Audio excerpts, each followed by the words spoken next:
தன்னை மாற்றிக்கொள்ளும் மிக எளிய வழி என்னவென்றால், வார்த்தைகளை விட மௌனம் அதிகம் தேவைப்படும் இடங்களில் அமைதியாக இருப்பதுதான். மௌனமே தான் சுயமரியாதைக்கும் மன அமைதிக்கும் வழி திறக்கும் சாவி. நமஸ்காரம் நண்பர்களே, உங்கள் சொந்த சேனல் புத்த பிளஸிங்க்கு உங்களை அனைவரையும் வரவேற்கிறோம். இனி தாமதமில்லாமல் இன்றைய கதைக்குள் நுழையலாம். மிக நீண்ட காலத்திற்கு முன்பு மகத அரசின் ஒரு சிறிய கிராமத்தில் அன்சுமான் என்ற ஒரு இளைஞன் வாழ்ந்து வந்தான். அவன் மிகவும் அவசரமான மனநிலையுடனும் சீக்கிரம் கோபப்படுபவனாகவும் இருந்தான். சின்ன சின்ன விஷயங்களுக்கே வாதம் செய்வதும் உடனே பதில் சொல்லிவிடுவதும் அவனது பழக்கமாகிவிட்டது. இந்த இயல்பினால் மெதுவாக மக்கள் அவனை தவிர்க்க ஆரம்பித்தார்கள். அன்சுமானும் இதை உணர்ந்தான். அவன் இயல்பு அவன் வாழ்க்கையில் அமைதியும் மகிழ்ச்சியும் தருவதற்கு பதிலாக மன அழுத்தத்தையும் தனிமையையும் தான் அதிகரிக்கிறது என்பதை புரிந்து கொண்டான். ஆனால் இதிலிருந்து எப்படி வெளியே வருவது என்று அவனுக்கு தெரியவில்லை.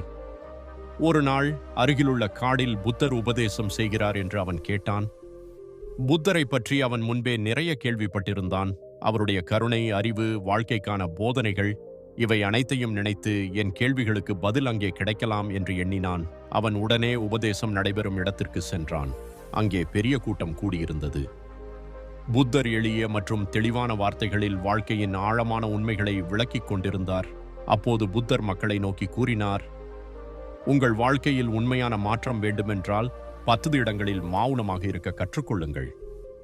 இந்த வார்த்தைகள் அன்சுமானுக்கு நம்பிக்கையின் ஒளியை கொடுத்தது. உபதேசம் முடிந்ததும் அவன் புத்தரிடம் சென்று அவருடைய பாதங்களில் பணிந்து சொன்னான், பகவான், மாற்றம் பெற 10 இடங்களில் மௌனமாக இருக்க வேண்டும் என்று நீங்கள் சொன்னீர்கள். அந்த 10 இடங்கள் என்ன? அதை நான் வாழ்க்கையில் எப்படி பின்பற்றுவது? புத்தர் சிரித்தார். இதை கற்றுக்கொள்ள பொறுமை, ஒழுக்கம், சுய ஆய்வு தேவை. நீ தயாராக இருந்தால் என்னுடன் வா. அன்சுமான் சம்மதித்தான். அப்படியே அவனது பயணம் தொடங்கியது. முதலிடம், யாராவது உன்னை விமர்சித்தால் புத்தர் சொன்னார், யாராவது உன்னை விமர்சித்தால் மௌனமாக இரு. விமர்சனம் என்பது கற்றுக்கொள்ளும் வாய்ப்பு. கோபத்தில் பதில் சொன்னால் எதையும் கற்றுக்கொள்ள முடியாது. மௌனமாக இருந்து சிந்தித்தால் அது சரியா தவறா என்பதை புரிந்து கொள்ள முடியும். ஒரு உதாரணமும் சொன்னார். ஒரு முறை ஒருவர் என்னை அவமதித்தார். நான் அமைதியாக கேட்டேன். அவர் சோர்ந்த பிறகு கேட்டேன், நீ ஒருவருக்கு பரிசு கொடுத்தால் அவர் அதை வாங்கவில்லை என்றால் அந்த பரிசு யாரிடம் இருக்கும்? அவர் சொன்னார், என்னிடமே. அப்படித்தான், அந்த வார்த்தைகளும் உன்னிடமே இருக்கும். அன்சுமான் இதை வாழ்க்கையில் நடைமுறைப்படுத்த முடிவு செய்தான். ஆரம்பத்தில் கடினமாக இருந்தது. ஆனால் மெதுவாக விமர்சனம் கேட்ட பிறகு மௌனமாக இருப்பதால் தன்னை தானே ஆராய முடிகிறது என்பதை உணர்ந்தான். இரண்டாவது இடம், யாராவது வாதம் செய்தால் சில நாட்களுக்கு பிறகு புத்தர் இரண்டாவது இடத்தின் முக்கியத்துவத்தை விளக்கியார். யாராவது உன்னுடன் வாதம் செய்தால் மௌனமாக இரு. வாதத்தில் உண்மை வெல்லாது, அகந்தைதான் வெல்லும். மௌனமாக இருந்தால் நிலையை நன்றாக புரிந்து கொள்ள முடியும். புத்தர் 2 விவசாயிகள் கதையை சொன்னார். அவர்கள் நிலத்தின் ஒரு சிறிய பகுதிக்காக சண்டை போட்டார்கள். இருவரும் அந்த நிலம் தங்களுடையது என்று நினைத்தார்கள். புத்தர் கேட்டார், நீங்கள் பிறக்கும்போது அந்த நிலத்தை கொண்டு வந்தீர்களா? இறக்கும்போது அதை கொண்டு போவீர்களா? அவர்கள் மௌனமானார்கள். இந்த பாடம் அன்சுமானுக்கு புரிய வைத்தது.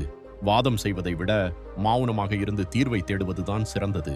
மூன்றாவது இடம், யாராவது கோபத்தில் இருந்தால் புத்தர் அன்சுமானிடம் கூறினார், கோபம் தீ போல, அதில் நெய் ஊற்றினால் அது மேலும் எரியும்.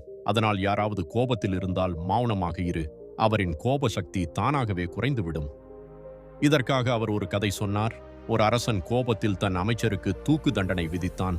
அமைச்சர் எதுவும் பேசவில்லை. அடுத்த நாள் அரசனுக்கு வருத்தம் ஏற்பட்டது. அவன் அமைச்சரை மன்றித்தான். அந்த நேரத்தில் அமைச்சர் அரசனுடன் வாதம் செய்திருந்தால் அவன் உயிரையே இழந்திருக்கலாம். அன்சுமானும் இதை தன் வாழ்க்கையில் கடைபிடித்தான்.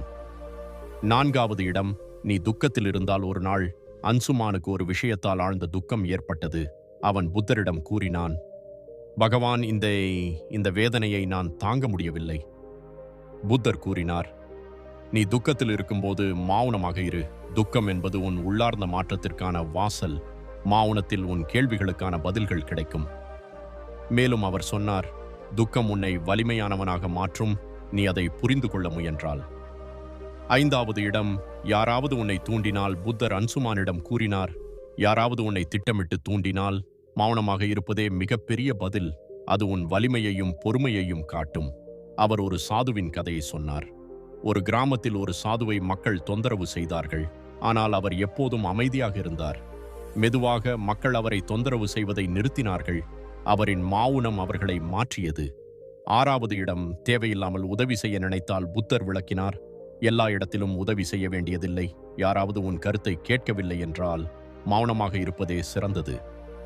இந்த பாடம் அன்சுமானுக்கு மிகவும் பயனுள்ளதாக இருந்தது. 7வது இடம், உன் அறிவில் அகந்தை வந்தால் புத்தர் கூறினார், அறிவு என்பது தாழ்மையின் ஆபரணம். நீ உன் அறிவை வெளிப்படுத்தி காட்டினால் அது வெற்றிடமாகிவிடும். 8வது இடம், யாராவது உண்மையை கேட்க தயாராக இல்லையெனில் புத்தர் அன்சுமானிடம் கூறினார், உண்மையை ஏற்க தயாராக இருக்கும் ஒருவன் இல்லை என்றால் அந்த உண்மைக்கு மதிப்பு இல்லை. அந்த நேரத்தில் உன் வார்த்தைகள் வீணாகும். நீ உன் நேரத்தையும் சக்தியையும் மட்டும் இழப்பாய். பின்னர் அவர் விரிவாக விளக்கியார், நீ யாருக்காவது உண்மையை சொல்ல முயன்றாலும் அந்த நபர் தன் மாயையிலும் அகந்தையிலும் மூழ்கியிருந்தால் உன் வார்த்தைகள் அவருக்கு அசௌகரியமாகத்தான் தோன்றும். அந்த நேரத்தில் மௌனமாக இருப்பதே சிறந்த வழி. உண்மையின் விதை ஏற்றுக்கொள்ள தயாரான மனத்தில் மட்டுமே வளரும். புத்தர் ஒரு கதை சொன்னார். ஒரு அரசனின் அரண்மனைக்கு ஒரு சாதுவன் வந்தார். அவர் கூறினார், அரசே, உங்கள் தீர்மானங்கள் தவறானவை. இதை கேட்ட அரசன் கோபமடைந்து அந்த சாதுவனை அரண்மனையிலிருந்து வெளியேற்ற உத்தரவிட்டான். வெளியேறும்போது அந்த சாதுவன் கூறினார், உண்மையை சொல்ல வேண்டிய நேரம் இன்னும் வரவில்லை. உங்கள் மனம் இதை புரிந்து கொள்ள தயாரான போது நான் மீண்டும் வருவேன். பல ஆண்டுகள் கழித்து அரசன் தன் தவறுகளிலிருந்து கற்றுக்கொண்டான். அவன் அந்த சாதுவனை மீண்டும் அழைத்தான். இந்த முறை அரசன் சாதுவின் வார்த்தைகளை கேட்டதுடன் அவரை தன் வாழ்க்கையின் வழிகாட்டியாகவும் ஏற்றுக்கொண்டான். புத்தர் அன்சுமானுக்கு விளக்கியார், உண்மையின் தாக்கம் அதை கேட்பவன் அதை ஏற்க தயாராக இருக்கும்போதுதான் உருவாகும். 9வது இடம், சூழ்நிலைகள். உன் கட்டுப்பாட்டில் இல்லாத போது புத்தர் கூறினார், வாழ்க்கையில் பல நேரங்களில் நீ மாற்ற முடியாத சூழ்நிலைகள் வரும். அவற்றை பற்றி கோபமடையவும் கலங்கவும் செய்தால் நீ உன் அமைதியை மட்டுமே இழப்பாய். அத்தகைய நேரங்களில் மௌனமாக இருப்பதே மிகுந்த ஞானம். அவர் மேலும் விளக்கினார், மௌனமாக இருப்பது பலவீனம் அல்ல, அது பொறுமையும் சமநிலையும் காட்டும் அடையாளம். சூழ்நிலை உன் கட்டுப்பாட்டில் இல்லாத போது அதை ஏற்றுக்கொள், அமைதியாக இரு. இதுவே மனவலிமையின் அடிப்படை. புத்தர் ஒரு சம்பவத்தை நினைவூட்டினார். ஒரு முறை ஒரு விவசாயி புத்தரிடம் கேட்டான், என் வயல் காய்ந்து கிடக்கிறது, மழை பெய்யவில்லை, நான் என்ன செய்வது? புத்தர் கூறினார், மழையை நீ மாற்ற முடியாது, ஆனால் உன் முயற்சியின் திசையை மாற்றலாம். மௌனமாக இருந்து உன் வயலுக்கான மாற்று வழிகளை தேடு. அமைதியாக சிந்தி, தீர்வு தானாக வரும். அந்த விவசாயி அதையே செய்தான். விரைவில் அவன் பிரச்சனை தீர்ந்தது. புத்தர் கூறினார், சூழ்நிலைகள் உன் கட்டுப்பாட்டில் இல்லாத போது மௌனமாக இருந்து பொறுமையுடனும் தீர்வு நோக்கியும் செயல்படுவதே உன் மிகப்பெரிய பலம். 10வது இடம், உன் மனம் நிறைந்திருக்கும் போது புத்தர் அன்சுமானிடம் கூறினார், உன் இதயம் நன்றியுணர்வு, அன்பு, அமைதி இவற்றால் நிரம்பியிருந்தால் அதற்கு வார்த்தைகள் தேவையில்லை. அந்த நேரத்தில் மௌனமே ஒரு மொழியாக மாறும். அதுவே உன் உள்ளத்தின் மிகப்பெரிய மகிழ்ச்சி. அவர் மேலும் தெளிவாகச் சொன்னார், நன்றியுணர்வின் தூய்மையான வடிவம் மௌனத்தில்தான் வெளிப்படும். நீ வாழ்க்கையில் ஆனந்தமாக இருக்கும்போது அதை வெளிப்படுத்த வார்த்தைகள் தேவையில்லை. அந்த மௌனமே உன் ஆன்மாவின் மகிழ்ச்சியின் அடையாளம். ஒரு ஊக்கமளிக்கும் கதை. புத்தர் அன்சுமானுக்கு ஒரு சிறிய கதை சொன்னார். ஒரு முறை ஒரு குரு தன் சீடனுக்கு ஆத்ம ஞான அனுபவம் அளித்தார். சீடனின் இதயம் நன்றியுணர்வால் நிரம்பியது. அவன் குருவிடம் கூறினான், உங்களுக்கு நன்றி சொல்ல வேண்டும், ஆனால் வார்த்தைகள் போதவில்லை. குரு சிரித்தார், உன் மௌனமே எனக்கு மிகப்பெரிய நன்றி. அதை தொடர்ந்தே காப்பாற்று என்று புத்தர் விளக்கினார். மனம் நிறைந்திருக்கும் போது வார்த்தைகள் தேவையில்லை. மௌனமே உன் மிகப்பெரிய வெளிப்பாடு. பயிற்சி தொடங்குகிறது. அன்சுமானுக்கு புத்தர் 10 இடங்களில் மௌனமாக இருக்க வேண்டிய ஞானத்தை அளித்த பிறகு அதை உடனே நடைமுறைப்படுத்த முடிவு செய்தார். அவர் கூறினார், ஞானத்திற்கு மதிப்பு வருவது அதை வாழ்க்கையில் பயன்படுத்தும் போதுதான். நான் உனக்கு சில சோதனைகளை கொடுக்கிறேன். அவற்றின் மூலம் மௌனம் உன்னை எவ்வளவு மாற்றும் என்பதை நீ உணர்வாய். அன்சுமான் சம்மதித்தான். புத்தரின் வழிகாட்டுதலுடன் அவன் வாழ்க்கையின் புதிய அத்தியாயத்தை தொடங்கினான். முதல் சோதனை, விமர்சனத்தை எதிர்கொள்வது. புத்தர் அன்சுமானை ஒரு கிராமத்துக்கு அனுப்பினார். அங்கே மக்களுக்கு அவனின் பழைய பழக்கங்களை பற்றி முன்பே சொல்லப்பட்டிருந்தது. அன்சுமான் அங்கு சென்றவுடன் மக்கள் அவனை திட்ட ஆரம்பித்தார்கள். உன்னை போன்றவர்கள் ஒருபோதும் மாறமாட்டார்கள். நீ எப்போதும் பிறரைத்தான் குற்றம் சொல்வாய். நீ ஏன் இங்கே வந்தாய்? முன்பு இருந்தால் அன்சுமான் உடனே பதில் சொல்லி தன்னை சரி என்று நிரூபித்திருப்பான். ஆனால் இந்த முறை புத்தர் சொன்ன முதலிடம் அவனுக்கு நினைவுக்கு வந்தது. யாராவது உன்னை விமர்சித்தால் மௌனமாக இரு. அவன் அமைதியாக நின்றான். மெதுவாக கிராம மக்கள் சோர்ந்து போனார்கள். அவனின் மௌனத்தை பார்த்து ஆச்சரியப்பட்டார்கள். இவன் மாறிவிட்டான் என்று உணர்ந்தார்கள். அன்சுமான் புத்தரிடம் திரும்பி வந்து கூறினான், பகவான், மௌனமாக இருப்பது கடினமாக இருந்தது. ஆனால் அதனால் எனக்கு புதிய சக்தி கிடைத்தது. புத்தர் சிரித்தார். இதுதான் முதல் படி. இப்போது அடுத்த சோதனைக்கு தயாராகு. இரண்டாவது சோதனை. வாதத்தை எதிர்கொள்வது. புத்தர் அன்சுமானை ஒரு வியாபாரியிடம் அனுப்பினார். அந்த வியாபாரி எப்போதும் தன் வாடிக்கையாளர்களுடன் வாதம் செய்பவன். புத்தர் கூறினார், அவனிடம் ஒரு கேள்வி கேள். அவன் வாதம் செய்தால் மௌனமாக இரு. அன்சுமான் சென்று கேட்டான், உங்கள் பொருட்களின் விலை ஏன் இவ்வளவு அதிகம்? வியாபாரி கோமடைந்து வாதம் செய்தான். நான் எவ்வளவு கஷ்டப்படுகிறேன் என்று உனக்கு தெரியுமா? நீ என் உழைப்பை மதிக்கவில்லையா? அன்சுமான் இரண்டாவது இடத்தை நினைவு கூர்ந்தான். யாராவது வாதம் செய்தால் மௌனமாக இரு. அவன் அமைதியாக நின்றான். அவனின் மௌனம் வியாபாரியை சிந்திக்க வைத்தது. இந்த வாதத்திற்கு அர்த்தமில்லை என்று அவன் உணர்ந்தான். மூன்றாவது சோதனை. கோபத்தை எதிர்கொள்வது. புத்தர் அன்சுமானை கோபத்திற்கு பெயர் போன ஒரு மனிதனிடம் அனுப்பினார். அன்சுமான் அவனிடம் உதவி கேட்டான். அந்த மனிதன் கோபமாக கூறினான், உனக்கு என்னிடமிருந்து உதவி வேண்டுமா? உனக்கு இப்படி கேட்டுக்க தைரியம் எப்படி வந்தது? அன்சுமான் பதில் சொல்லாமல் மௌனமாக இருந்தான். மெதுவாக அந்த மனிதனின் கோபம் குறைந்தது. அவன் கேட்டான், நீ ஏன் பதில் சொல்லவில்லை? நீ பயந்து விட்டாயா? அன்சுமான் சொன்னான், உங்கள் கோபத்தை மேலும் அதிகரிக்க நான் விரும்பவில்லை. அந்த மனிதன் உணர்ந்தான், மௌனத்தில் சக்தி இருக்கிறது. நான்காவது சோதனை. துக்கத்தை எதிர்கொள்வது. அடுத்ததாக புத்தர் அன்சுமானை ஒரு விதவை பெண்ணிடம் அனுப்பினார். அவளின் ஒரே மகன் சமீபத்தில் இறந்திருந்தான். அவள் யாருடனும் பேசாமல் துக்கத்தில் இருந்தாள். புத்தர் கூறினார், அவளிடம் செல். எதுவும் பேசாமல் அவளுக்கு துணையாக இரு.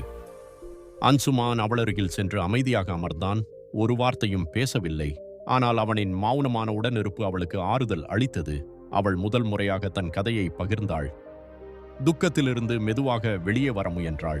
புத்தர் கூறினார், துக்கத்தின் போது சில நேரங்களில் மௌனம் வார்த்தைகளை விட அதிக சக்தி கொண்டது பெட்டியசி. ஐந்தாவது சோதனை. தூண்டுதலை எதிர்கொள்வது.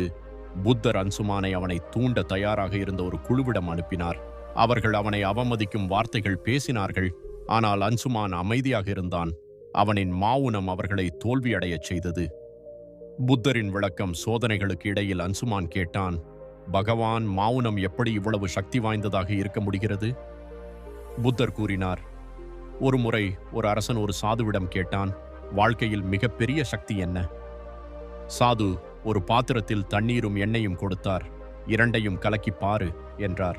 அரசன் முயன்றான். ஆனால் எண்ணெய் தண்ணீரில் கலக்கவில்லை. சாது கூறினார், மௌனம் எண்ணெய் போல. அதை நீ பாதுகாத்தால் யாராலும் அதை உன்னிடமிருந்து பிரிக்க முடியாது. அதுவே உன் மிகப்பெரிய சக்தியாக இருக்கும். இறுதி சோதனை. மனம் நிறைந்திருக்கும் போது. இறுதியாக புத்தர் அன்சுமானிடம் கூறினார், உன் மனம் மகிழ்ச்சியும் நன்றியுணர்வும் நிறைந்திருக்கும் போது மௌனத்தை தேர்ந்தெடு. அன்சுமான் உணர்ந்தான். அவன் அனைத்து சோதனைகளையும் கடந்து வெற்றி பெற்ற போது அவனின் இதயம் அமைதியும் ஆனந்தமும் நிறைந்தது. அவன் புத்தரின் பாதங்களில் பணிந்து கூறினான், பகவான், நான் மாறிவிட்டேன். இப்போது எனக்கு தெரியும், மௌனமேதான் உண்மையான ஞானம். முடிவு. இந்த கதை நமக்கு கற்றுத்தருவது, மௌனம் என்பது வார்த்தைகளை தவிர்ப்பது மட்டுமல்ல, அது உள்ளார்ந்த அமைதியின் மற்றும் புரிதலின் அடையாளம். புத்தரின் இந்த போதனை நம் வாழ்க்கையின் ஒவ்வொரு பகுதியிலும் சமநிலையும் அமைதியும் கொண்டு வர வழிகாட்டுகிறது. நாம் பேசுவதற்கு பதிலாக கேட்கவும் புரிந்து கொள்ளவும் கற்றுக்கொண்டால் வாழ்க்கை உண்மையிலேயே மாறத் தொடங்கும். இந்த கதை நமக்கு சொல்லிக் கொடுக்கிறது, மௌனம் என்பது வார்த்தைகளின் இல்லாமை மட்டுமல்ல, அது ஆன்மாவின் மொழி. மௌனமாக இருக்க கற்றுக்கொள். அதுவே உண்மையான மாற்றம்.